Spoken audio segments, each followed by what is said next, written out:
We are back. So, Tom, you running this show or what? I know we want to introduce everybody, but you want to run this? I'm going to kick it off, and then we'll let everybody introduce themselves. No, you're still in charge. I bow to you, Commissioner. Yeah, whatever. No, Commissioners, welcome this afternoon. We're here for the annual joint meeting between the Board of County Commissioners and our Environmental Advisory Council. This has been, I think, a very good meeting in years past. Since we have two new members on the board, this being your first one between these two bodies, I want to just review with you very quickly that this organization, the Environmental Advisory Council, is governed under Chapter 31 of our county code. So they actually are by code established, and their role basically is to participate in the development of policies or guide the county's environmental future, review any kind of environmental concerns and assist the commissioners in any type of environmental issues, and then to advise you on those issues and recommend actions or strategies or anything that you may need. They also are to assist in our environmental education efforts, which they do through our, mainly through our Natural Pollutant Discharge Elimination System permit, which I know you're all very familiar with now. And exciting stuff. I know. And also they serve as the Carroll County Tree Commission. So 9 members are appointed to the Environmental Advisory Council. And what I'd like to do at this point in time then is let them introduce themselves to you and give them a little bit of background for each member, if you would, to the Board of County Commissioners. That sounds good. Thanks, Tom. Yep, I'll take it from here. You bet. Commissioners Boucher, Commissioners Rothstein, welcome. Thanks.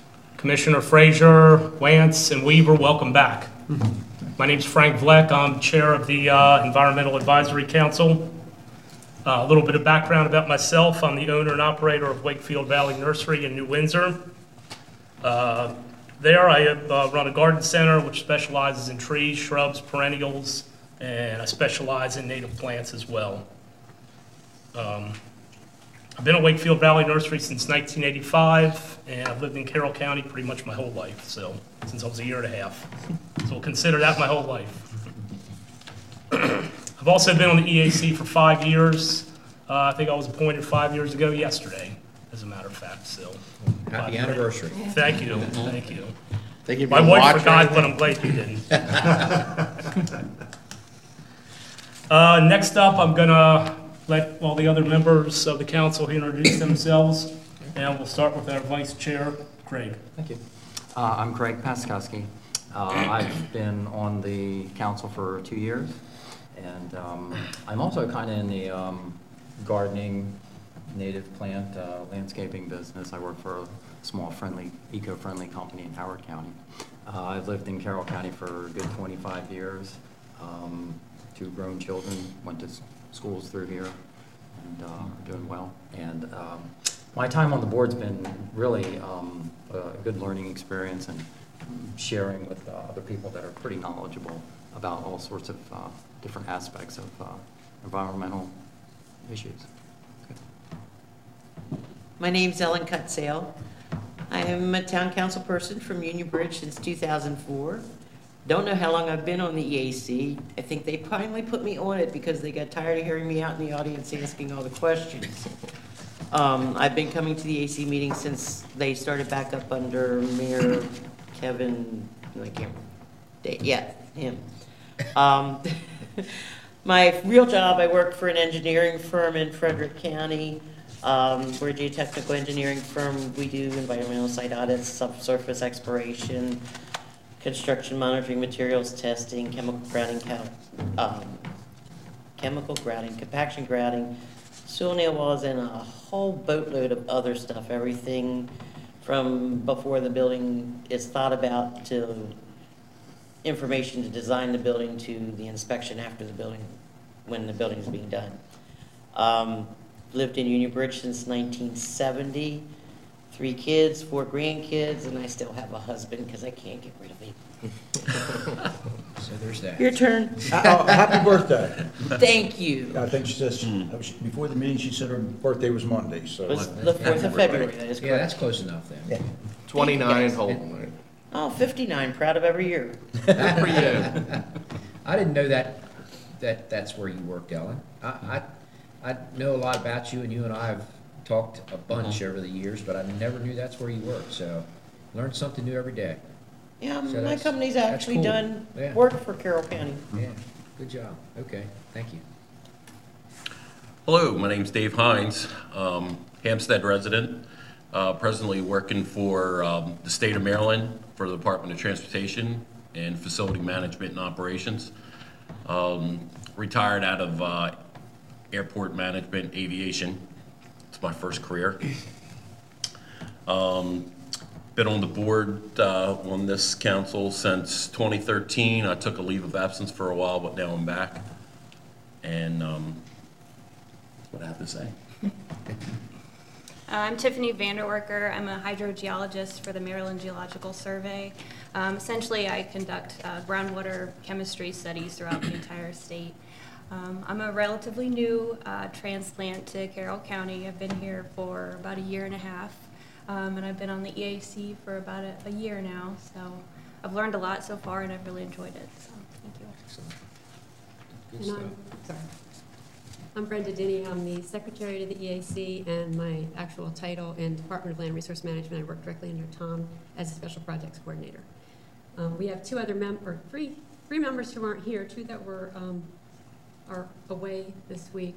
One is Jesse Drummond. He is a geologist that works with a consulting firm, and Curtis Barrett, who is a hydrologist who works in weather, and he's probably in some other country consulting at this point. And Charlene Norris, who is an engineer who works with DoD contracts. Curtis is my #1 go-to guy when I need the weather report, too. So. Yeah, mine too, because he lives right around the corner from me. There you go. So, He looks out the window and tells you what you're going to see, right? absolutely. And if he's wrong, I stop by and say, dude, seriously? There you go. Okay. Okay, Brenda, I guess you got the PowerPoint with the role of the EAC. It's really small. Because we have two new members on the board this year, I wanted to just give you a little bit more information on what the role of the EAC is than we typically do for those who aren't familiar with it. But I'm going to run through this quickly because Tom stole some of my thunder. So we've already learned about Chapter 31 and EAC being created for Chapter 31. It was around in some form since '93. We used to be the Environmental Affairs Advisory Board, and in 2004 it became the EAC. The main purpose of the EAC, Tom mentioned like a broad range of purposes that are mentioned in the code. The main purpose is to advise the board on emerging environmental policies and projects. We have a mission, as do all of the boards and commissions under the county commissioner, and basically dedicated to promoting environmental stewardship by providing environmentally, socially, and economically responsible recommendations and or information to the board on environmental issues relevant to the county, and also public outreach and education. Tom also mentioned that we have some information that's covered in the bylaws, and typical bylaws, but for the EAC, frequency of meetings is covered, and attendance, and what constitutes a quorum, how many officers you have to have in their terms, when agendas need to be posted, and that they need to be posted, that kind of information. As Tom mentioned, we've got 9 members that serve 4-year staggered terms. We've got a chair, who is Mr. Black, and a vice chair, who is Mr. Paskowski. On the secretary, we meet regularly on the 3rd Wednesday of every month, and also have special meetings and events depending on the projects that we're working on. Those are some of our EAC members. They aren't all there, and one of them is no longer there. But I'm having a hard time getting all 9 members together to get a new picture. Projects that the EAC works on are individual discrete projects to the EAC, so they need to be unique, and they need to be either supplemental or supportive to what staff is working on, or to inform or support the board. So what that means is the EAC isn't duplicating work that the staff is already doing. Generally, the process is every year, towards the end of the calendar year, the EAC works on developing a proposed work plan for the coming calendar year. And that might be projects they already know that the board wants to request, or could be continuing projects that, are ongoing, or it could be projects that come out of previous projects that the EAC wants to propose. We then meet with the board annually to go over that proposed plan. You look at the plan, you discuss the projects, sometimes you add new ones, sometimes it just goes the way it is. But, with your informal concurrence, then we move forward with projects. And at that time, we also provide you a reporting from the previous year of what was accomplished by the EAC. So that's this meeting. Some of the recent topics that the EAC have worked on include single-use foam, that would be food service foam and foam packing peanuts, and reduction of that in Carroll County. They've worked on issues with relating to solar, tree planting, public outreach, single-use plastic shopping bags, among other things. Another example of recent work would be legislation, local legislation, so working on the zoning code as it relates to solar. Initially proposing what could be added to the zoning code to address solar because it wasn't addressed in the zoning code before 2013, and then subsequently amending what was adopted to increase the size of the residential solar facilities that are allowed. Other recent work includes several reports and documents. The EPS is expanded polystyrene, that's your foam. Did a report on that at the request of the board last year, provided it to the board in, I think it was early November? November 1st. November, yeah, I think it was the first. And then the same with the community solar. And, the previous members of the board have copies of that. Commissioner Rustine and Boucher have provided you a copy just so that you would have that. It hasn't been discussed further yet, so I'm sure you'll be wanting it. They also developed a guide to residential solar installation in Carroll County last year, which is a public outreach piece. And we regularly update this environmental stewardship book, which we'll talk about later. We also work on the various events. So every year, the EAC holds a public workshop on stormwater. Every other year, it's the audience is homeowners, and the opposite years, it's businesses. We also do environmental awareness awards every other year, and there's a tree planting ceremony where the trees are planted at Carroll Community College to honor the winners of those environmental awareness awards. And then public outreach materials, which we've already covered, but and then the EAC has their own webpage. All of the information that we've produced is available on the webpage, so all the reports that have been done are there, available to download. Information on the meetings, the members, previous minutes, upcoming agendas, all of that is on the EAC webpage if you ever need the information. That is a nerdy role of EAC. If you have any questions, I'd be happy to answer them, but I think Mr. Bleck will review the annual report with you, which you had previously received in your packets, so that you know what they worked on last year. Sounds good. Thank you, Brenda. Basically, the rest of our time here, we're going to go over two things. One will be the 2018 annual report, the review of that, which you all should all have in front of you, and then I'll brief you on what we accomplished last year, and then I'm going to turn it over to Brenda, Craig, and Ellen, and they're going to brief you on the 2019 work plan, what we have in the works for this coming year of 2019. Like I say, I'm going to touch on all these. We did accomplish an awful lot in 2018. It was a pretty big workload. I would like to thank everybody on the EAC. Everybody put in a lot of work, and hopefully what we've provided the board has been helpful and will make your decisions going forward much easier. The first thing we accomplished was a workshop. That was the 12 SW Industrial Stormwater Workshop, which was held at Carroll Community College on February the 16th of last year. It was mainly for industrial stormwater permittees and gave them information about required stormwater pollution prevention plans and also best management practices. This is the second time we've held a business or industrial workshop, and I believe our attendance was up pretty decent this year over the first one we had, which was 2 years ago. Secondly, we created a report, the Community Solar in Carroll County.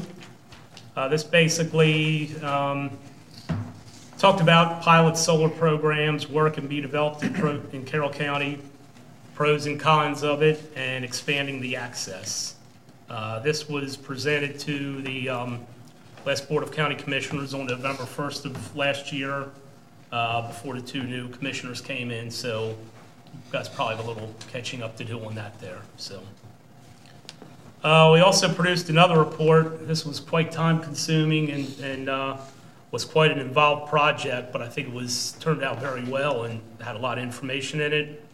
Reducing EPS in Carroll County.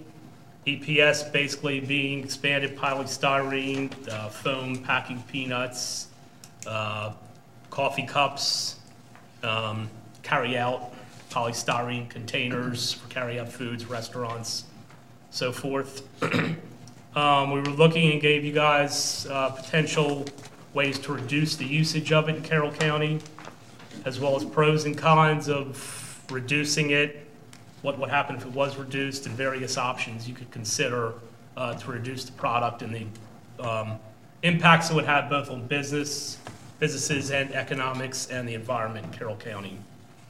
We recommend, like I say, pros and cons and also possible next steps, and that was also presented to the board on November 1st of 2018. We started work on another report, which you'll get a little more information about that in our work plan coming up. That was the single-use plastic bags, how to reduce them in Carroll County, basically your grocery bags. It's going to have a lot of the same type information and probably be fairly similar format as the EPS report we gave you guys. Pros, cons, way to reduce it, possible next steps, and different things for you to consider as far as plastic shopping bags are concerned. Next, public outreach materials. We're starting to work on a residential gray water use, or report on that. Gray water is basically untreated water from washing machines, bathrooms, sinks, showers, so on and so forth. Not drinkable, usable for irrigation and possible other uses. The Maryland General Assembly did pass a bill in 2018 to allow that. We're still waiting on the state to develop some regulations before us as a council dives into that any further. It's no really sense for us to work on that and spin our wheels if we don't know what exactly the state's going to require. So that's kind of somewhat on hold, but hopefully we'll have some direction and be able to do something on that in 2019 here. Do you know if the state's reaching out to anyone to help write the regulations on that? That I'm not sure. I mean, Brenda's been pretty much trying to follow this as this goes on. Really, since we started tackling it in the fall, I don't think anything is. No, I don't think it has either. I mean, anything is, yeah. MEDCO, I proceeding. mentioned to someone from the state about how to maybe move this forward a little bit, but I was wondering if they had done anything, but. I'm not aware of anything. I've been Yeah. periodically contacting the person with MDE, Right. who I believe is taking the lead on that. And for a while, they were saying they would have a drought this past October, and then it just kind of went by the wayside, and I haven't heard anything about them reaching out to anybody. How much gray water are we talking about this can producing? And and, yeah, I mean, well, just that. I mean, Generally, I think it's start with that. probably look for uses for, there's only certain things, as we had discussed briefly as a council, washing machines, Right. dishwashers, things like that, sinks, obviously no commode or waste like that, Right. potentially shower, so it is a certain type of wastewater that's coming out of residences. Yeah. I understand just- defined gray water. I mean, the intent here is to reuse the gray water. Exactly, So exactly. what's the quantity of gray water are we talking about? In scope? How much gray water? I don't remember because we haven't looked at it in a while, but I'm guessing it was somewhere around 400 gallons was the limit. Does that sound right? We actually took the limit off, I thought, of the legislation. It was first put in that said something, there was a limit on how much gray water you could store, but we took that limit off there, so there's no limit. But the gray water went in Georgia, which has a gray water systems and homeowners use that. The homeowners are saving between tens of thousands, 100,000 gallons a year that they can reuse. Some gray waters can be used to go back into the toilets for flushing, and it can be used for irrigation. But if you're looking at saving, let's say 100,000 gallons per household that puts a gray water system in, if you have gray water systems throughout Carroll County, then you're reducing the amount of actual water that you need by that amount all over the county. But there's also corporate uses for gray water. Well, there are, because Performance Food Group uses water from the wastewater treatment plant in Westminster for their chillers on their Right. thing, and actually pay the city of Westminster for their water. Right, And we have been looking, we've been talking about, anytime someone else looks to do that, because it's not as easy, because the infrastructure has to be in place in order for that to be used. So we're looking for anytime something happens, like at the hospital, they have chillers at the hospital for their, if we could find a way to get the gray water from some water treatment plant or a hospital, it would be tremendous. But you have to have the infrastructure in place. Oh, I understand. And currently, the enabling legislation only addressed residential. Right. So the public outreach piece was specifically residential because that's all the legislation addressed. Got it. And it's also going to help to, I think, reduce the load into the residential septic systems, which will help to a certain extent. And I know one thing we had briefly touched upon as a council, I think the main problem with residents is redoing the plumbing. So, to get that gray water piped out of the septic system. Yeah, I'm looking more commercial, not Okay. residential. Yeah. And there are some significant uses of gray water for commercial, Right. and yeah, you need the infrastructure to get the water to where it needs to go, but Yes. it can be very significant, especially Exactly. anything that has to be water cooled, I mean, makes perfect sense, so. We're basically at the tip of the iceberg here with this project, so hopefully things move forward in the state and Okay. we're able to dive into it pretty quickly here this year. Yeah, because before this legislation was passed, you couldn't even look at the state of Maryland because it's prohibited. Right. Now they can do it, but they're taking their time or dragging their feet. Yes. About writing the regulations to get this out there. Exactly. Any other questions? Jump in at any time if anybody has questions about anything here. Another item here are biennial environmental awareness awards. They were handed out in 2018. I say we do them every 2 years. 5 different categories. The winners were announced back in April, and then we did have a ceremony for the winners. We also have a tree planting ceremony, which we try to tie in with Arbor Day. This year, unfortunately, that had to be pushed to the fall. I think there were some commitments we weren't able to pull it together in the spring, so we were able to do it in September. That was done at Carroll Community College. We had several members of the EAC, Board of Commissioners, Carroll Community College, President, Vice President, and the winners were also there. And the nice thing about this year, we were able to get a sign anonymously donated for the tree grove over at Carroll Community College. So it basically states what the trees were planted there for, and lets everybody know so when they walk by, they know something's going on there and they can identify it.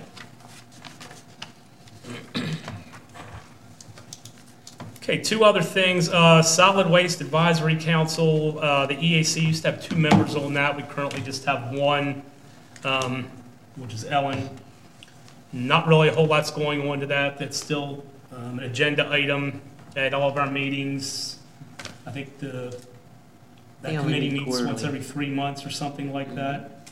So still are in tune with that, but not a whole lot to report with that, but we are in on that. Another thing we came up with was Soul Smart. It wasn't shown in our annual report last year, but basically what it is, we submitted an application and we received a silver designation. Over 200 jurisdictions nationwide are designated as Soul Smart jurisdictions. Carroll County is the first county in Maryland to receive this designation. It recognizes communities which have taken steps to remove barriers against solar energy and to foster its growth in the solar marketplace. It's meant to send a message to help attract businesses and share economic development and benefit solar in Carroll County. The county did receive a plaque, which it's already been hung. Not yet. Not yet. Plaque's going to be hung in the board's reception area. So see that shortly. Is this time we ought to hit it? I don't know where they're going to place it, but that would be a very good idea. You think they would have some solar panels engraved in the plaque there? I don't think they did, but that would have been a unique idea. I think it looked like a solar panel, Yeah. but it doesn't actually function as one. I don't have pull with where stuff gets hung, so Commissioner Frazier, you might want to suggest that. Basically, that's what we accomplished this year. Like I said, we put in a lot of overtime, this group, a lot of long meetings, enjoyed doing it. Hopefully we came up with some meaningful reports here for the commissioners. And really the only other thing I have to touch on, David and Tiffany already said this, they were the new members appointed this year. David had been with us previously, had to step down from the council due to work commitment, was back next year, and we're glad to have Tiffany on board here for the last year. We did have 2 resignations, Rick Ellier this past year due to a work commitment, and also our previous chair, Karen Leatherwood. She had to unfortunately step down in April due to work commitments as well. Currently, we have 1 vacancy, so we're looking for names. Other than that, that's about all I have there. Any questions on the 2018 annual report? I appreciate all the work you've done on the annual report and everything that you've done for this board. Very, very helpful. Thank you. Yeah, you've done a tremendous amount of work, and we appreciate that. And I want to address that board opening just real briefly. As we can tell by the titles of what you folks do for a living, it's an impressive group. So I'll put it back to you all. If you know of anyone in your travels, certainly that live in Carroll, that has similar interests that you guys do, we would certainly welcome the opportunity to bring them on board as well. It's interesting, Curtis and I met at a winery and just started talking. And I found out he lived right around the corner from me, and then I asked him what he did for a living, and I said, have you ever thought about helping out county government? And the rest is history there. So that's sort of how things go, and when you find out what folks have either retired from or continue to do, that's important. So we'll put it back, if there are folks, again, that are in similar businesses that you are involved in or have the tremendous titles that you all have and what you do, we'd welcome them. So make sure you have them go to our website and start that process. I've noticed you meet an awful lot of people at wineries. Yeah, I think you need to give people wine to get them to volunteer. That's one. Maybe we can get a grape grower from Carroll County to help So- join us. So perhaps there's a theme there, Commissioner Frazier, yes.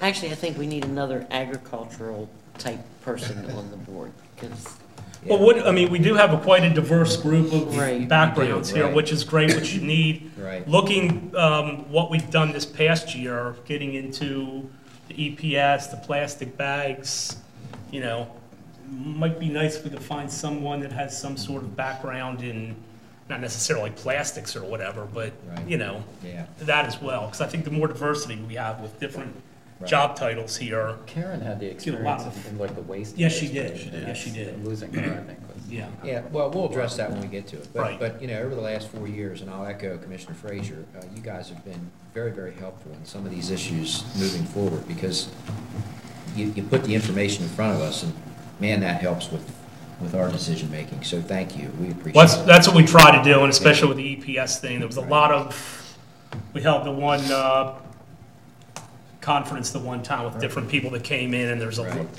lot of people they were pulling us in different directions, and we wanted to keep it as objective as possible, and put it out to you, just give you guys the facts, because there's a lot going on with something like that. And, you know, I think we did that with that report, and hopefully it was helpful for you. And just getting back to one more thing you said, Commissioner Wance, Mr. Barrett, he is a very knowledgeable guy, and I think he's probably now, he does a lot of these overseas. I think he helps. I talked to him with him one time. Right.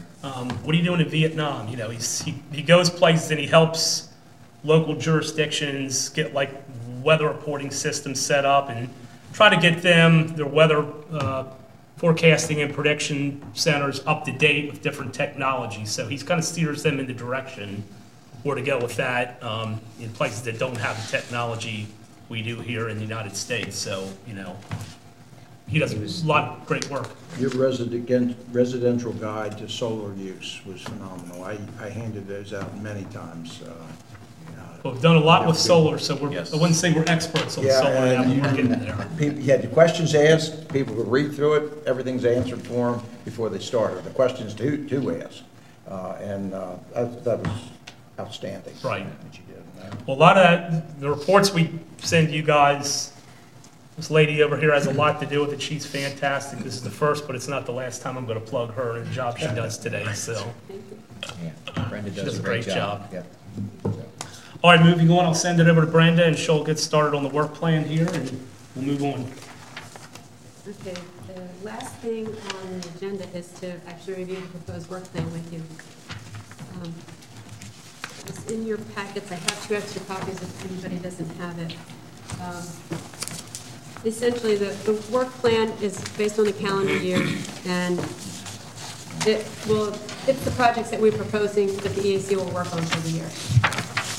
So Mr. Paskowski and Ms. Cutzel will go over the proposed projects for you.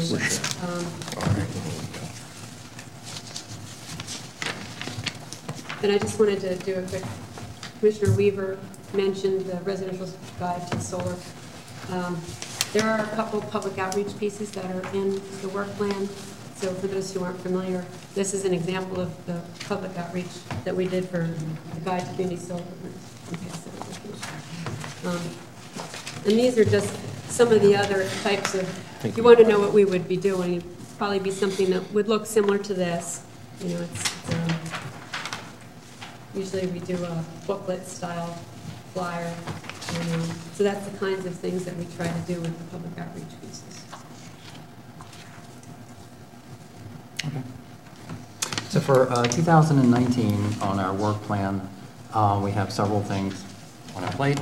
A couple of them Frank mentioned from 2018. They're kind of spilling over and will be finished up in 2019. And the biggest one is their report on the reducing single-use plastic bags. It's going to be, as Frank mentioned, it's going to be very similar to the report that we did on the EPS, in the sense that it's going to look at what other jurisdictions are doing, the problems that the bags cause in the environment and in the recycling stream. It's going to offer objectively the pros and cons that the various options that the board can take.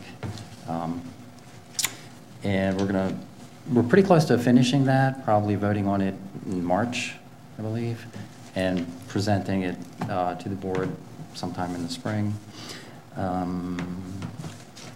Yeah, that's the big thing. The other thing that also Frank mentioned is the residential gray water, and we're going to be, like the examples that Brenda showed, working on a public outreach brochure for that. Assuming the MDE action. Yeah. That's some draft regulations. Yeah. And the other thing is we're going to do a guide to becoming a community solar subscriber in Carroll County. And that's also a public outreach pamphlet that we'll be working on. And that's kind of a follow-up to the report that we did, that we also presented to the board in the fall on community solar.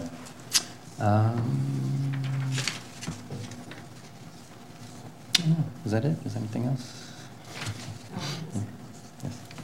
We'll also be working on the MS4 municipal workshop. This is the biennial one for the general residents and the general public and residents. And we're going to focus on the residents and municipalities because they're the permittees on the MS4 permit. Probably group the municipalities by location and invite residents of those municipalities and provide them with the best practices. And we anticipate to hold this in the spring. And the last residential one we did was really very good and was well attended. Actually had students that showed up to it and thoroughly enjoyed it. I remember the one wrote to us about it. And then we also have the update to the environmental stewardship booklet. This booklet was originally requested by the Board of County Commissioners in 2014, and we update it every other year. The purpose of the booklet is kind of a pat ourselves on the back. All the great things that we do environmentally and being stewards of the environment. We have the draft started, but we have some more information to get because we have to wait for the information to be released. And we anticipate completing this and having for approval in March. And then once it's approved, we distribute it to everybody. I provided you with the draft copy so that you would have the information. Everything in there is updated except for the ag programs where the text is highlighted in yellow. So you can at least use that for your information until we have the final. We are waiting for a state agency to release their annual report that has that information to be updated. And at that time, we'll update it and then we'll distribute these booklets. We post them online, but we also provide them to our delegation. We provide them to the board. We provide them to the community through the libraries, and I think we send it to the schools. And so we try to distribute it fairly wide. I think it's been a good eye-opener for a lot of people who aren't familiar with Carroll County to see just how much Carroll County does do as good stewards of the environment, particularly with our stormwater and our water requirements. So we'll provide you with that final one, but for now, the data is all up to date except for what's in yellow. Yeah, page 4 and 5, I think. Yeah.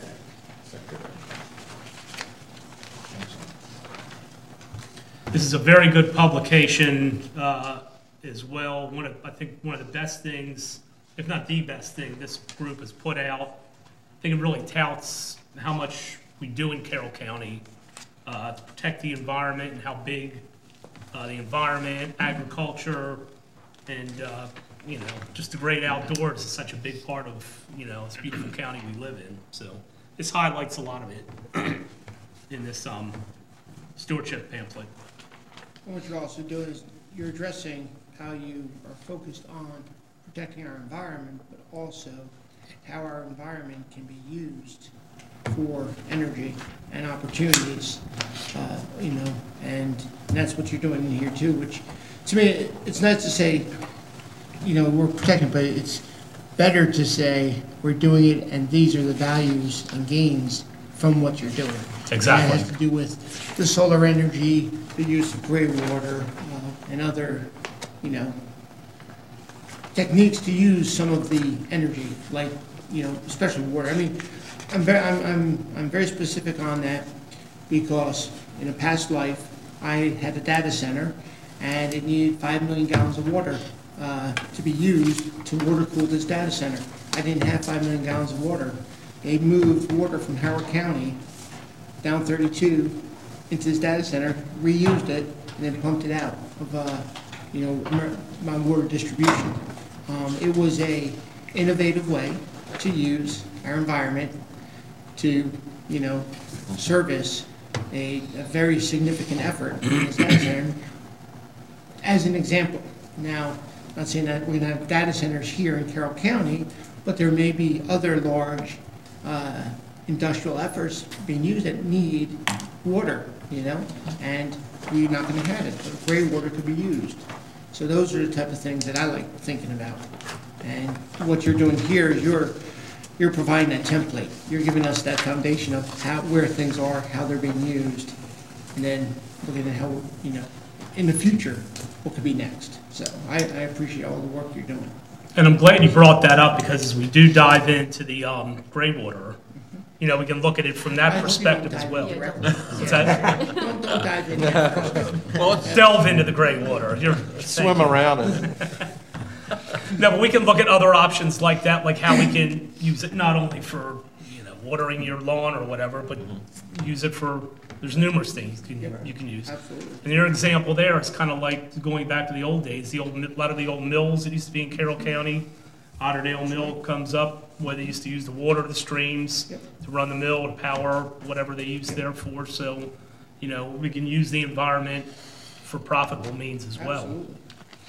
Of course, residential gray water isn't in there yet because it's not available to us just yet. Right. But we do add stuff as new things come along. So Right. from the previous version of this, we were able to add the Soul Smart designation, and we were able to add the projects that the county itself is pursuing in the 4 different sites that the county owns and has installed the solar fields at, like the community college. So we've been able to add, good things from previous years, not just update what was already in there. So that's very positive. And the Soul Smart was something we really didn't have to do a whole lot of work on either, Brenda. It was something that was just presented to us. We had already done a lot with work we had done on solar, what had been done in Carroll County with solar in general. And it's basically filling out, some forms, not really jumping through hoops. And we'd already done a lot of this, to get that silver designation. So that kind of just dropped into our lap, which was fantastic. There was a little bit more behind the scenes work. But Yeah, for her, but we didn't have to do a whole lot. So. But yeah, a lot of the work that the EAC had done actually set the foundation for things that gave us the points we needed to get that designation. Particularly the work on the zoning code, and then this guide to residential solar had it checked off a lot of the boxes on the application. That's great. And so at this point, if there's any other projects that you had in mind you wanted to discuss as potentially adding, we can discuss that. Or, again, we don't necessarily look for, a formal vote, but if you have any if you can informally concur, then we'll just move forward with the work plan as proposed. Commissioner Frazier. There was something I actually mentioned to Tom already, and I am interested in seeing, I guess, since Tiffany's here, it might be right up their alley. Look at how much C8 do we have in the water around Carroll County? How can we determine how much there is? And if we have it, how do you get rid of it? And also the effects of C8 on people when they drink it. What is C8? C8 is a chemical compound that's found in drinking water that's as a result of Teflon. And the amazing thing is, whether they make Teflon here or not makes no difference. Because when Teflon is heated, it gets into the atmosphere, comes down, and it goes into the water system. It has been found, depends on how high the concentrations are to cause health problems for people that are, drinking on a regular basis. So I'm interested in finding out how much, if we have any in our municipal sources or any wells around here, do we have it? How can we, is there an easy way to detect it? So if I'm a homeowner, I'm a well septic, can I detect that? And then if I can and I have it, I might want to know a way to get rid of it or filter it or something like that. Maybe what I could propose is, I don't remember what year we did the lightweight aggregate fact sheet.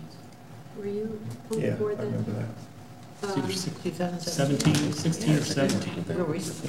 Or maybe if we have probably a full plate up until the fall because of the other projects. Right. But at that point, I've already been looking into that a little bit and trying to get some information from the gentleman who presented to the Water Resource Coordination Council on contaminants and emerging concern.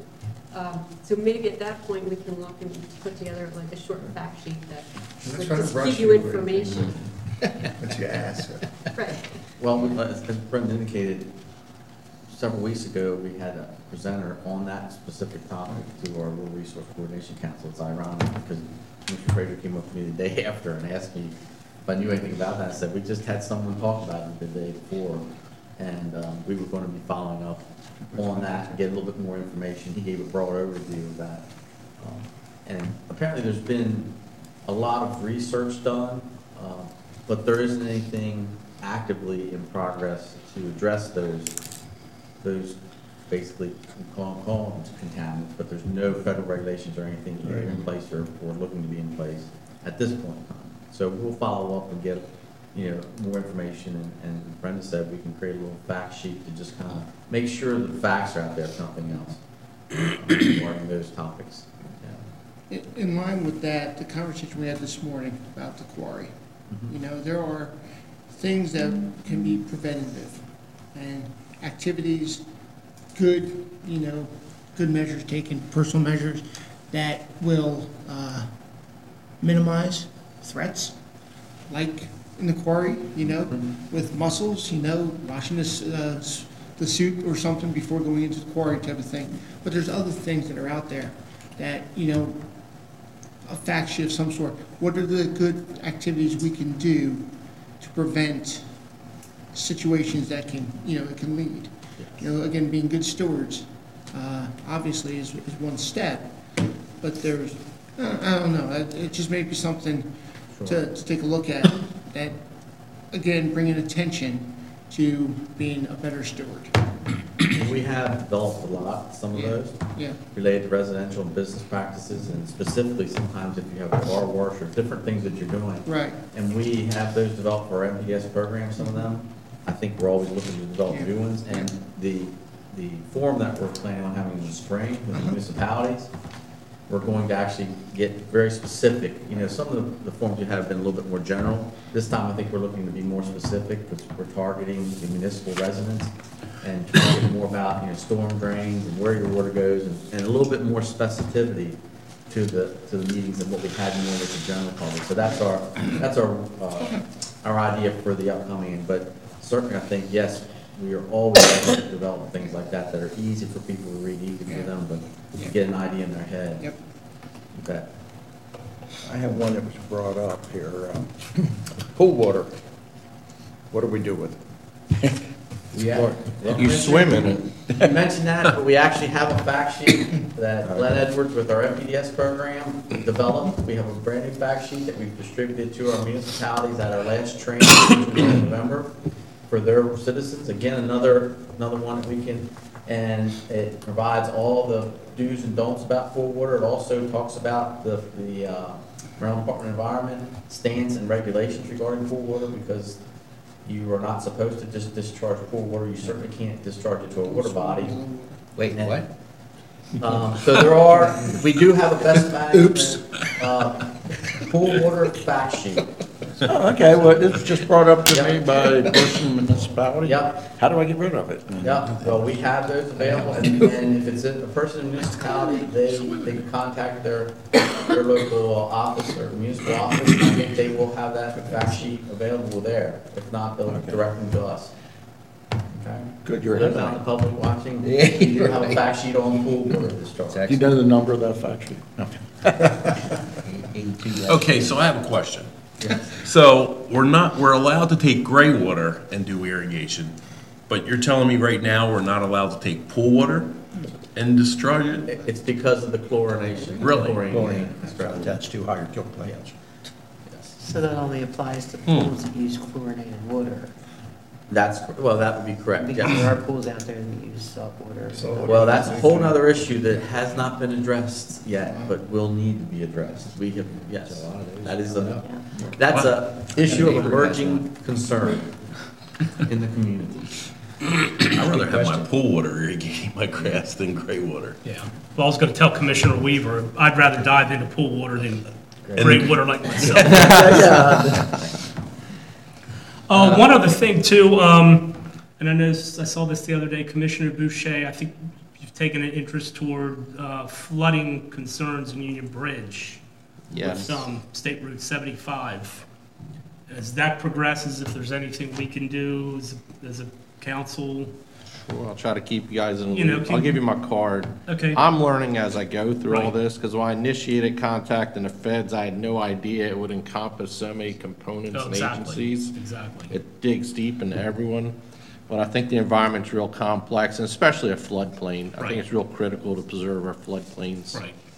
So you being new to the board, I just want to throw that out to you. It seems like a great project, a great thing to do. Ellen, knows all about the flooding in Union Bridge, going way back to Hurricane Agnes, and We have flooded more in the last 12 months Sure. than we have in the last 10 years.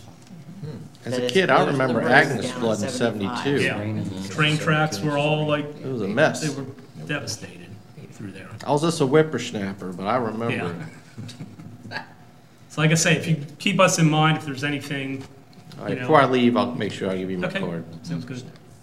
Not that I'm trying to give us all more work here, but it came to my mind when I saw that the other day, so. But I just feel like Union Bridge has been so neglected and not paid attention to, and I'm really looking forward to helping that community out. Has this group, Brenda or Tom, ever addressed the radon issue in Carroll? That, for me, it was one of the things that I wanted to share with this group. There are a lot of folks that sort of go out there and do their own thing with radon kits and what have you, but radon seems to be fairly prevalent. And Tiffany, you'll correct me if I'm wrong on my terminology here, because but based on soil type, radon is more than in other places too. But I think because of the base here in Carroll with the limestone or whatever it is, we seem to have a lot of that going on. So you can, willy-nilly go out and get a test kit at Home Depot or Lowe's and do whatever you want. But what exactly does that mean? Because I'm not sure that people know what it means unless you pull the little chart out and say, okay, well, the thing just read blah, blah, but what do I do now? Was that a technical term? Blah, blah, yeah. I use that a lot lately. Yeah, it's right in touch with whippersnapper. But I would like you guys to look at that and then perhaps come up with, guidelines or look at the different areas of Carroll and where it is and where it is not. And I know that it's even gone so far as there are a lot of homes, especially that have livable basements, that have had to put systems in order to extract that because it's so bad. So I hear it all the time. I know that it's something that one of the realtors that I was talking to recently said they had a problem with a home they were attempting to sell. So I think that's an area, because of the fact that it seems to be prevalent, that would be wonderful for you folks to look at and come up with whatever it is that you'll come up with. Yeah, I don't think that shouldn't be too big of an issue. Simple fact sheet, Yeah. Because I know I've heard reports and studies where Carroll County has some of the highest levels in the nation, and I agree with you. I think it is because of the soil type or the subsurface. Like I say, Tiffany would probably be able to Yeah, that's find why more I about looked, that. because she was Yeah. over there cringing as I was using some of the terminology, I know. No. But yeah, if you guys could take that and insert Right. it where you can when you have time, I would appreciate that. I'm sure a lot of Right, citizens simple would fact, as well. simple fact sheet for homeowners. Yeah, yep. And I want to look at the health department too, because they may have already done some pieces on that. And in that case, we may be able to just have a link or have some way to provide their information. Right. Let me see what they've done. Yeah, and if they have, I would think that it might be just basic, because they can only do so much over there with the resources that they have. You guys could probably take that and maybe expand on it a little bit. So it just seems to be some confusion when it comes to. There is a map of high radon areas mapped out for county. I don't know where it came from. But anyway, that would help. Get everything, all the info in one place. Yeah. Yep, okay. You create one of these on that. That Sure. would be a ton of folks that would Yep. probably love to have that in their hands, so, Yeah, the realtor associations would probably be real interested in that information too. yeah. Any other ideas? What else you got, Frazier? I just have to say that once we get the information back from one-use plastic bags, we should probably have a meeting about what next steps we may or may not take about the styrofoam and the one-use plastic bags. Since they did all that work to present to us, we should see what we're gonna do with that work. Good idea. Yeah, that's fine, that's good. And that may result in work products for next year's work plan, public outreach. There you go. Well, I know every time, since we did the EPS worksheet there, every time I go out to eat, take home, I analyze now what places still have put it in that, what places put it in cardboard. Stop it, Frank. Yeah. Because I'm doing it with straws now because of what's-his-face, okay? We knew we poured on straw. I was never a big straw user anyway, so. But no, it's made me more aware, just seeing what restaurants, what establishments use it, which ones don't. I've even tried. I've seen a couple change here at Westminster. Yeah. Yeah. Right up the street. So, Okay. And anything else that we have that comes up later on, we'll say, we know where to find you. Yeah, we'll add it to the list. You Yeah. bet we will. No, we really appreciate your input. I mean, I think this is a wonderful opportunity, to interact with folks and to flesh out issues that maybe, as you all said, these things that people come up to you and indicate it. And in some instances, I think we have information, maybe we're just not doing a good enough job of getting it out there and all. But there certainly are some truly, always new stuff coming up, as we move forward in time here. So I think it's a great venue here that's been created. A lot of it, you don't seek it out until you need it. I understand, That's- yes. Chris, what part of the county, again, do you all live? I heard a couple areas where you lived. Union Bridge. Finksburg. New Windsor, Okay, Hampstead. I live in Westminster. okay. Thanks. Good. pretty much covered. Yeah, That's you got it fantastic. covered. Yeah. Curtis is in the suburbs of Pleasant Valley. There's a suburb Charlene's down in Ellensburg region. Charlene's in Ellensburg. between Okay. Finksburg and Ellensburg. Good. And That's fantastic. who's left? Jesse. Jesse, where, Yes. he's in, Eldersburg. questions. He's I in think he is in Eldersburg. Sykesburg. yeah, I think he's down that. Sykesburg. Yeah, Sykesburg. Sykesburg. Yeah. Sykesburg. So someone from Ed's district is represented. Yep. I'm always impressed with the amount of commissions and committees that are going on in this county that I had no idea, and this is just another one. And we have Ag Pres, and to see something like this going on is refreshing to know that we're protecting our environment. And that's one of the things that drove me to want to help to address the flooding issue in Union Bridge, about trying to restore the floodplain, because I know it has a natural purpose. So thank you very much for all your work. Thank you. Thank you for your confidence. We appreciate it. Thank you, guys. Keep up the good work. Thank you all very much. We appreciate Thanks for it. having us, we appreciate it. Yeah. Anything we can do, just let us know.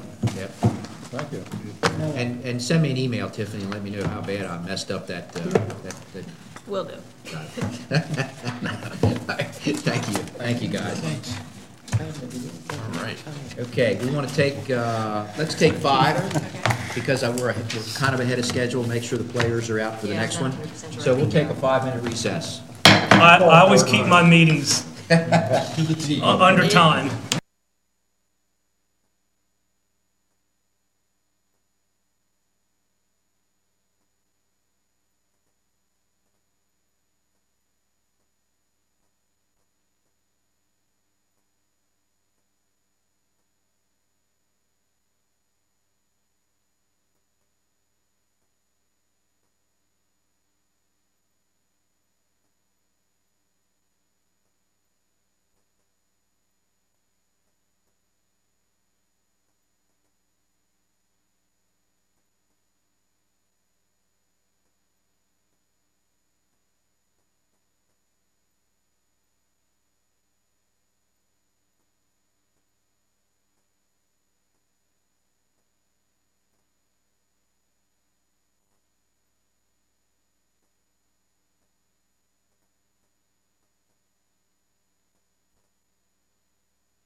The agenda, turf fields. Mr. Daggett, our Director of Department of Rec and Parks. Thank you. Very lonely over there. Nobody loves you. Would someone please sit next to him? This is like court. I tried to get Frank to stay, but he wanted no part of it. So. Use deodorant when you get up in the morning. There you go. So this is Jeff a, all over here all alone. Thank you, Roberta. so this is a Corporate follow-up. directors. This is a follow-up to previous discussions that we've had in reference to this, this subject. Yes. And we had said that you were going to come back to us with some sort of suggested structure, if you will, and then we'll decide on how we want to move forward based on what some of the thoughts are that we've had over the last week or two. Mm-hmm. So, Jeff. Well, sort of after. I'm sorry, No, Roberta. it will. That's why you're sitting over there. Yeah, sort of.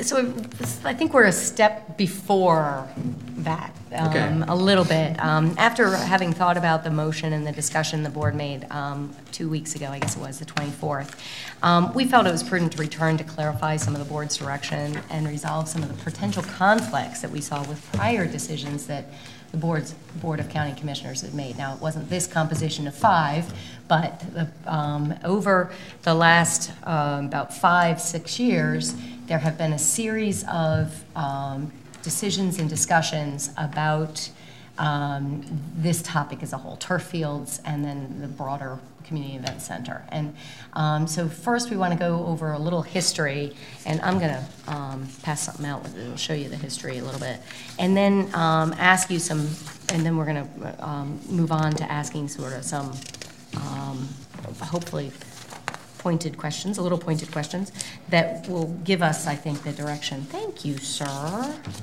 That could be beneficial to us. Thanks. So do you want to talk about the history? Thanks. Sure. I know 3 of you are more familiar with the history than the other 2, so I thought a good place to start would be just to bring everybody up to speed on that and what efforts have occurred in the past, what we've done, and how that's led us to where we are today. There was a committee that was put together back in 2014 to talk about turf fields. We had representation from the recreation councils and from the general community. The group batted around where were the best places to put these types of fields, how would we pay for them, which is always the most complicated question. And what they looked at are sites that had the infrastructure in place, largely focusing on the schools, which had the stadiums, they had the parking, they had the lights. And the only downside to that is there might be less recreational use, but it would also help meet a need for the Board of Ed. The challenge has always been the equity issue. If one school gets it, what about the others? For the first time ever, all of the schools agreed that, and their athletic directors agreed that as long as there was a plan for everybody to get one, we don't care if we're first, we don't care if we're last, we don't care if we're in the middle. It may not seem like much, but that was actually a huge step from what we've been able to agree on in the past. The downside, 8 fields was an awful lot of money. There wasn't money to support that plan, and it pretty much stopped in its tracks. North Carroll High School was closed, and at that point, the discussion focused on, well, now here's a stadium that has lights. It doesn't impact the equity issue because it's not a school anymore. Wouldn't that be a good place to put a turf field? There wasn't a lot of other discussion into that. It was basically, it's an empty school that has these structures there and facilities there. So the commissioners, as part of the 2018 budget process, they funded, there's $1 million in the budget for a turf field. Now, when you look at the funding sources, half of that, $500,000, was general funds. The other half was identified as community support. Our task was to try to find advertisers, sponsors, individual donors who would donate to make up that $500,000. We've had a fair amount of success with our Park Legacy Fund, but I want to put something in perspective. 5 years running, the last 5 years, we've averaged about $47,000 a year in donations. The largest single check we've ever received is $30,000. It was for a gazebo at Piney Run. The largest campaign we've ever had was $60,000. I'm sharing that now just to show you the difference between that and the amount of money that was needed to raise for the other half for this field. So, me being new, our task is Parks and Rec was tasked or directed Yes. to do the raise for $500,000. Yes, In the 2018 decision, correct. Budget decision, yes. in the 2018 budget decision. Well, I also have to say, to pigtail into that at the time, I believe we were assured that by community members of that area that the $500,000 would be nothing to raise. It'd be easy, we've got it, we're gonna do it. That's why it's okay. I mean, and also at the time, it's not in here, but I'll mention it. My original motion was to put the whole $1 million in, and to put the turf field up, and then just get it up and running, and we'll work how we're gonna use it, but that's not what went through, and that's fine, because we were assured at the time that the other 500,000 would be like, it's nothing. Now, obviously, it's not nothing, so this is why, one of the reasons why we're where we are right now. And if I may piggyback on your piggyback, we were equally optimistic that after hearing for years that everyone wanted to see this field, that people would be lining up to donate, businesses would be lining up to sponsor, and ultimately the response was considerably less than that. But there was no formal capital campaign from Parks and Rec to raise that $500,000? There were contacts made to a variety of vendors and businesses, local and national, Right, but some of whom had committed or expressed an interest in participating before, who then backed away. But it was using the resources that you had Yes, in place already, and the tools you had on other ways of raising money that you've done in the past that only really got you $40-some-odd, whatever you said it was. correct. Okay, so This project was much larger so the than anything we had expectations- attempted previously. Because it's important to me to just understand the expectations. Mhm. And there should never been expectations that you, by design, would be able to raise that $500,000 unless you change the business model or something Right. to get to where you want to go. So, okay, good. Okay, then in June of 2018, because we had very limited success with the fundraising, only about $10,000 that had been contributed, the decision was made by the commissioners to open up that field. It had previously been unavailable for public use. So we're opening up the stadium field for rec council usage. There's been very limited use of that. They've tried to reserve it mainly for special events only, not to have practices there, and tried to be respectful of keeping it in good shape.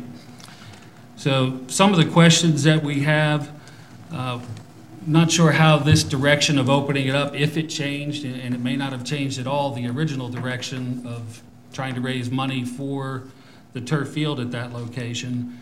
And I also recall at one of the last briefings we had for the commissioners, again, the past board, an update on where we were, and a comment was made, if this doesn't change going into the next budget process, that money may not still be available for that project. So, there was no vote taken on that, but I know that was part of the discussion at that time. Some recent information to share with you. Four Seasons Sports Complex is planning to put in a artificial turf field at their facility with private money. Their facility is located less than 2 miles away from North Carroll High School. In fact, they're far enough along in their plans that they'll be at the Technical Review Committee the end of this month. So they are in the development review pipeline. I'm also meeting with one of their staff tomorrow, and he's going to inform me with where they're at in their process. So just giving me an update.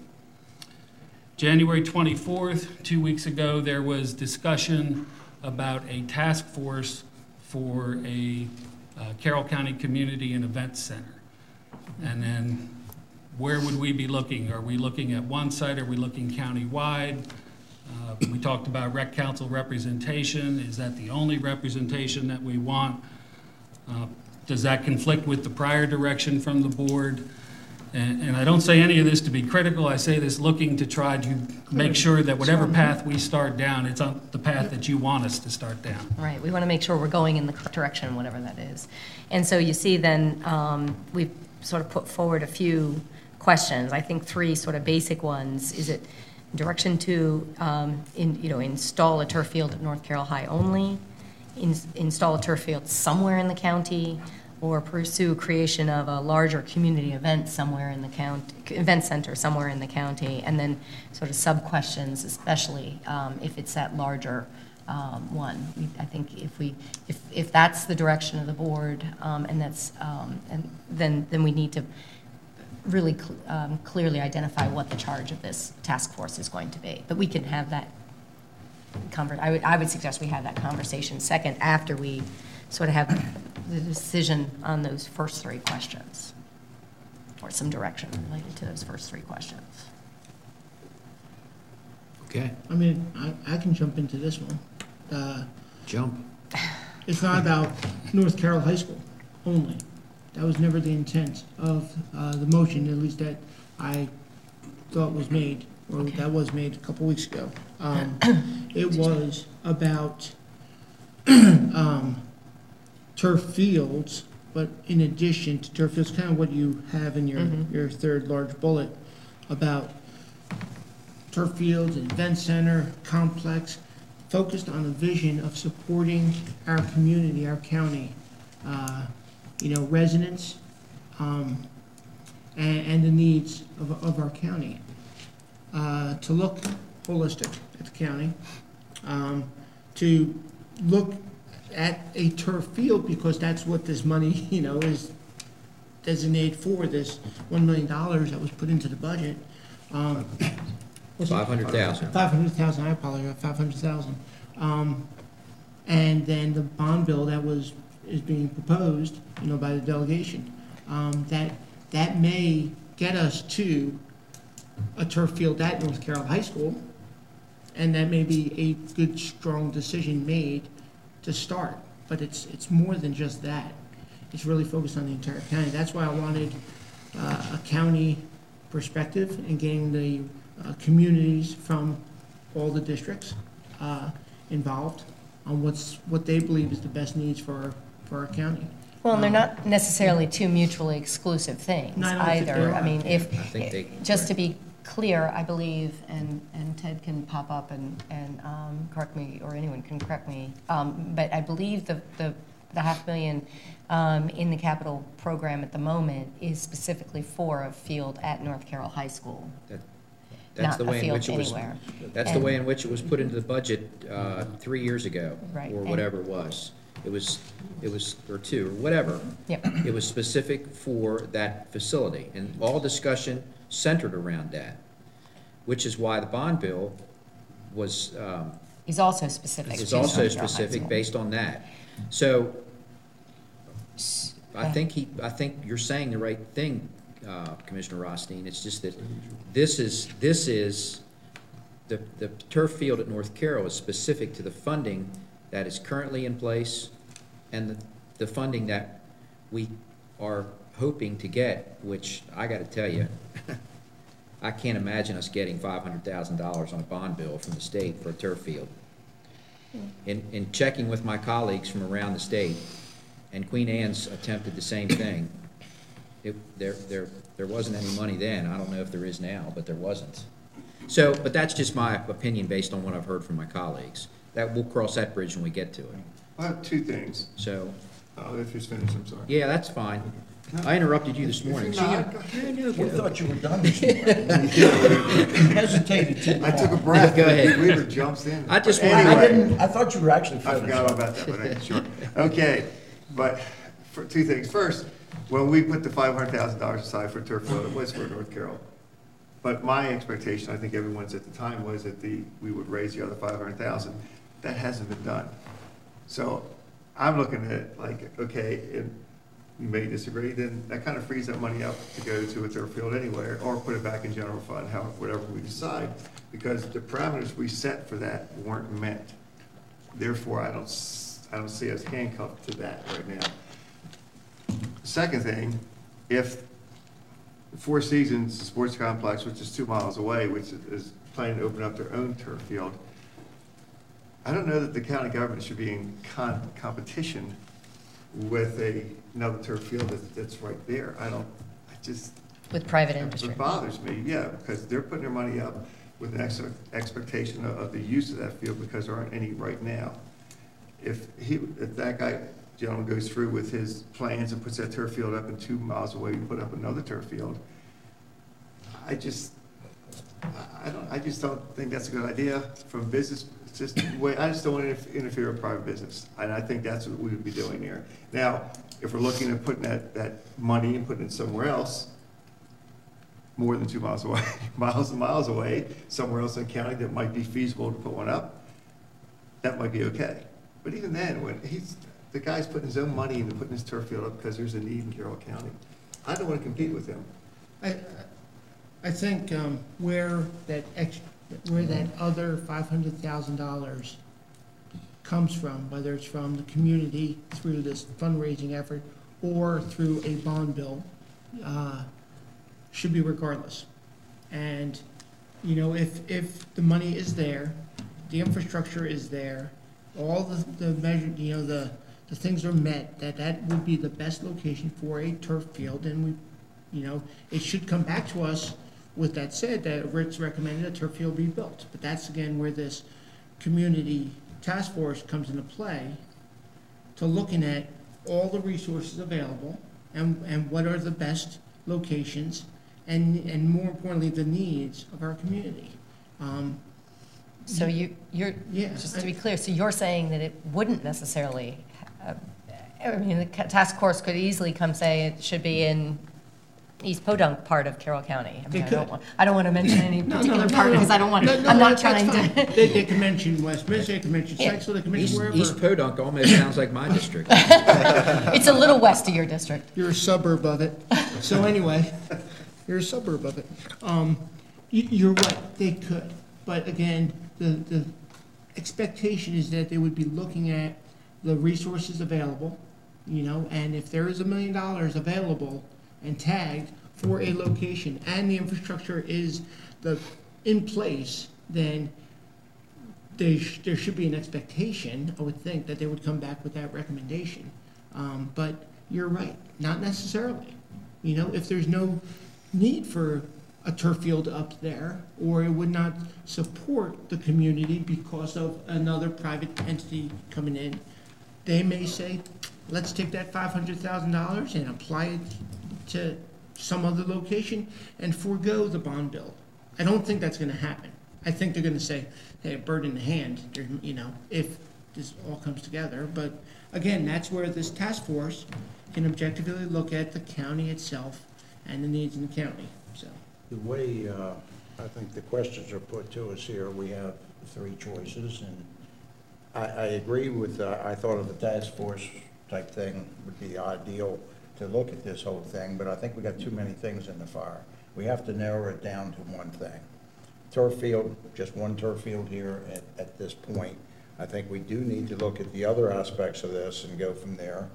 And no offense, Jeff, but Parks and Rec is not a fundraising group for large scale like this. It should have been put out to an RFP for a company to fundraise this. It should have been put out to people who do fundraising and could make those funds happen.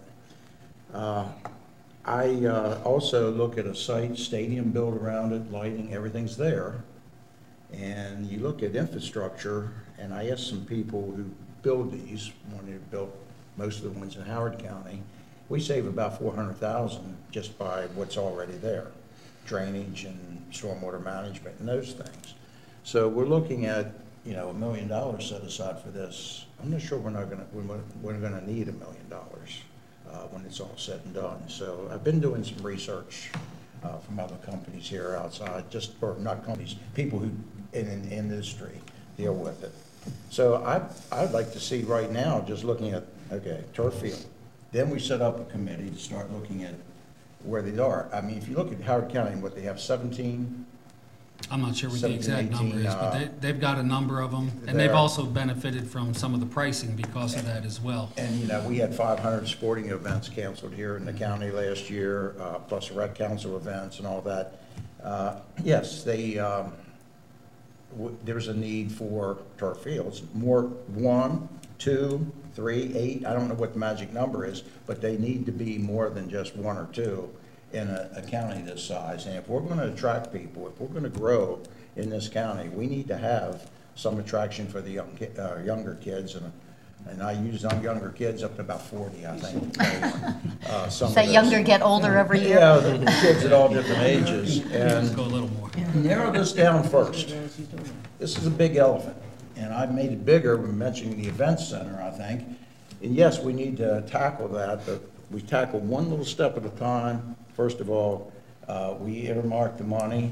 This delegation has kicked in some now. Let's look, go ahead, start one.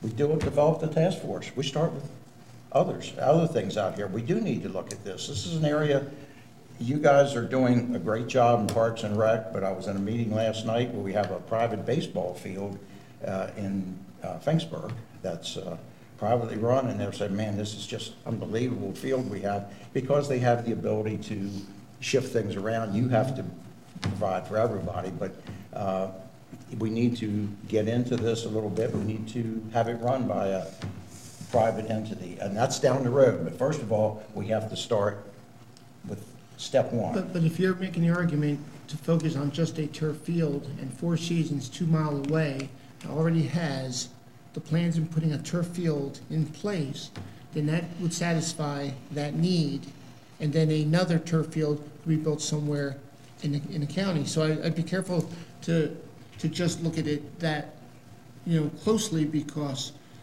again, it's where do we want, what are the needs of the county? I mean, that's where it really comes down to. Fields there would be a great tournament. I'm not against it. I'm definitely not against it. It's that just, area. I'm So guarded. I disagree with that. That's why 5 of us are here. I disagree with that thinking completely. It can be right beside the North Carroll site, and it ain't gonna matter, because they're gonna be filled. I don't think there is competition. And I just disagree with that. You could have 8 fields side by side, and they could all be differently owned by different people, and because the need's there, I don't care where they are. Well, it So I depends. disagree with that. It depends on what the rent would be, or what you charge to use the field. Yeah, I'm not Private even- entity- yeah. Private entities, most likely going to charge more. They have a investment in there that they're trying to recoup. Right. They're not getting it through bond money or through money from the state or anywhere else. Right. So therefore, they might be, I have no idea what the fee structure would be, but I would say that I they're going to be don't either. charging more than what Yeah. than what we would have for a turf field. I believe we need more than one turf field in Carroll County. If they put their turf field up, great. I hope that they do. I'm just My feeling saying. is like what I said, I don't want to be directly next to them. I Right. just don't, I don't Okay. like that idea. Well, I disagree with that, because I don't think Okay. that's a factor, but But I that's, think- whatever. But I do think we need more than one turf field. I agree, So let's too. put the committee together Right. and look at where turf fields should be. Yeah, I And would look be, at all the factors anywhere and see what they come up with. right, I would be willing to do that, absolutely. Right. The other thing I want to reiterate, which maybe it kind of went shoot, is the fact that, and I've done research on it too, and I talked at length with a neighboring county who's putting two of them in as we speak. If you've got the infrastructure in place already, you're going to save several $100,000. And guess where the infrastructure is already in place? I can think of 2 places. Where do you want to say? Do you want to say North Carolina? We all agree, and that's No, what I don't think you do. He doesn't. No, I think we all, I think we're all saying the same thing. I'm saying the exact same thing. Well, my point is, let's put the field there. If we get the bond money, let's put it there and be done with that part of it. That's where it should go, period.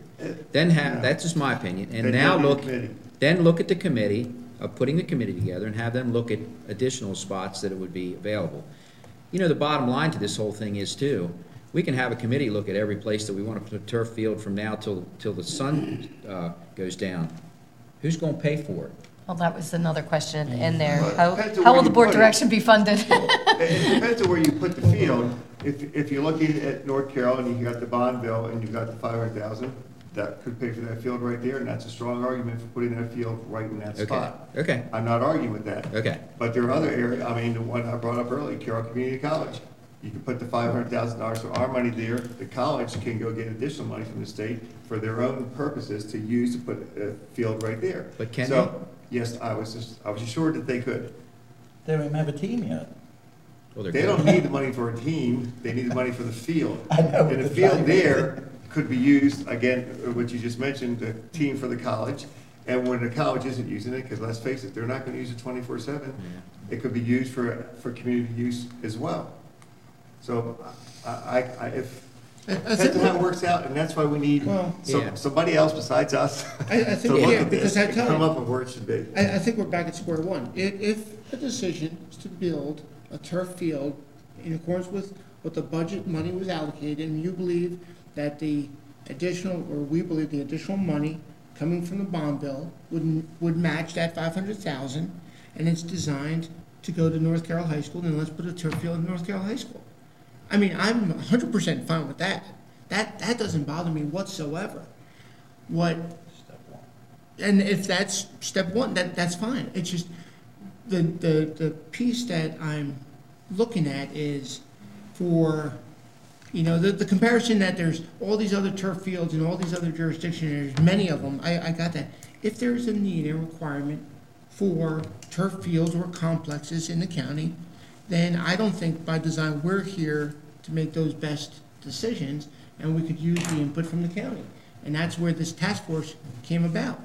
But if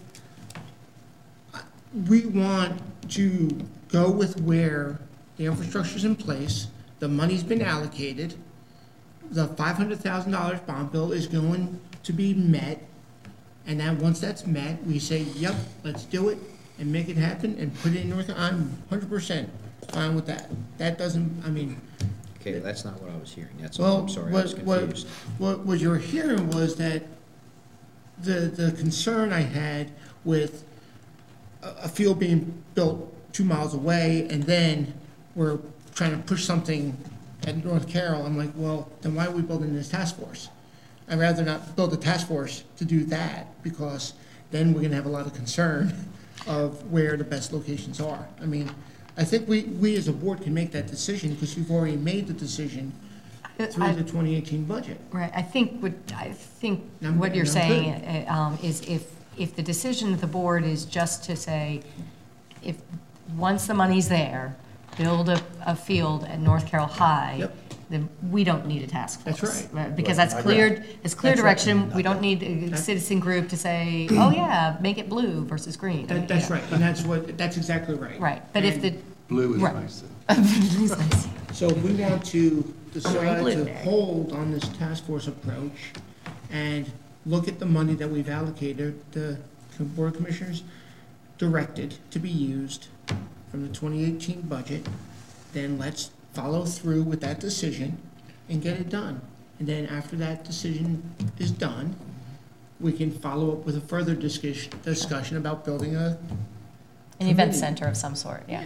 And honestly, in looking at what other jurisdictions, now they may be larger jurisdictions, have done, the event center concept is a multi-year, multifaceted kind of conversation. And so if there is still an interest in doing that, then that's fine. I don't believe that to get a proper result from that kind of an effort would be done in a year or two. I think that would be Long term. yeah, and not only would it take a long term to create the vision and find the right spot and do the master planning and do all the back work that needs to be done to do it correctly, but also then phasing in all the funding and making sure, you can build it out over time.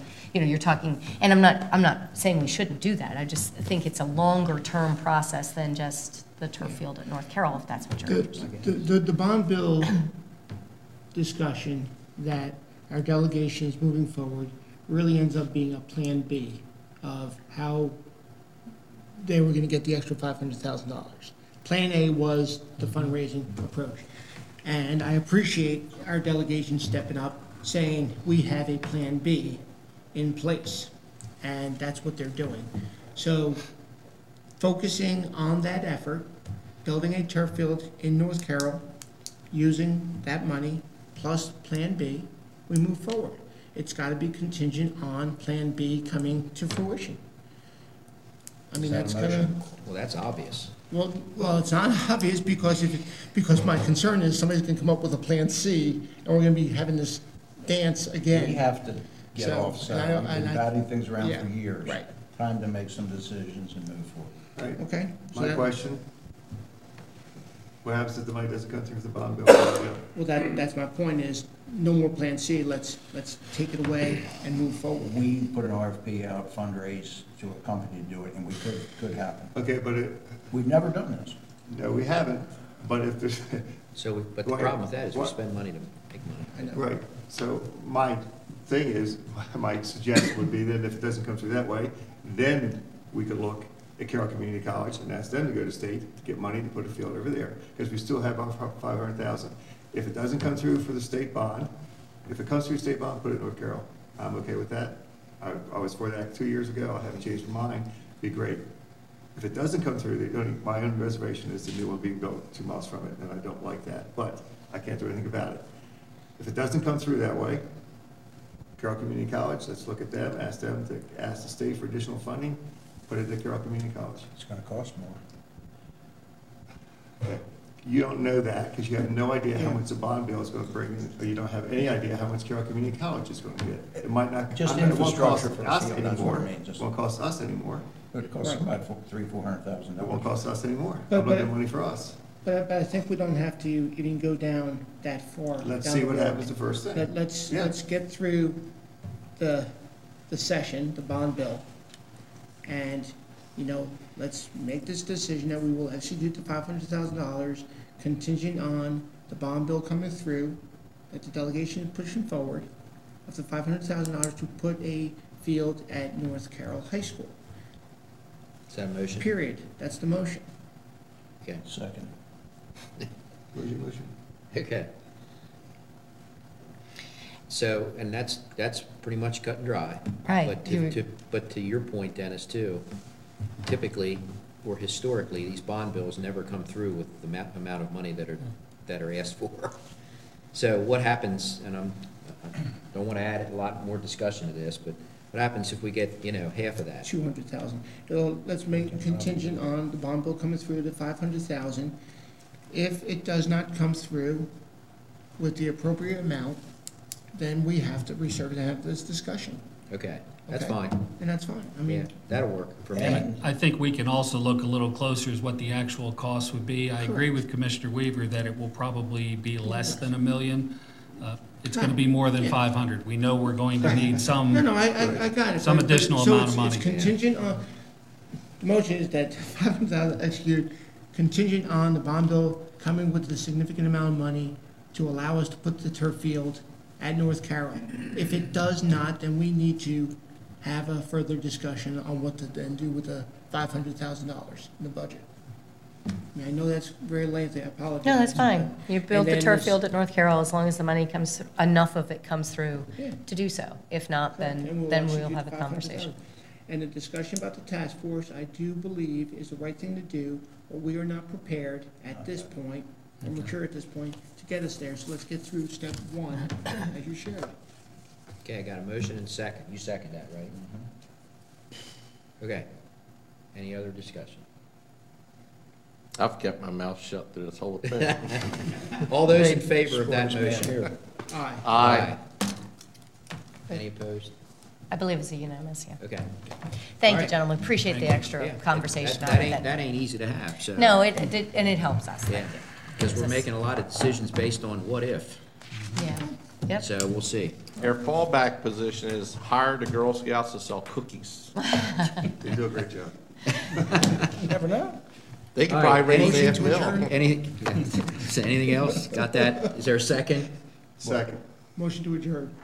Yes. Commissioner Get us out of here. All in favor? Aye.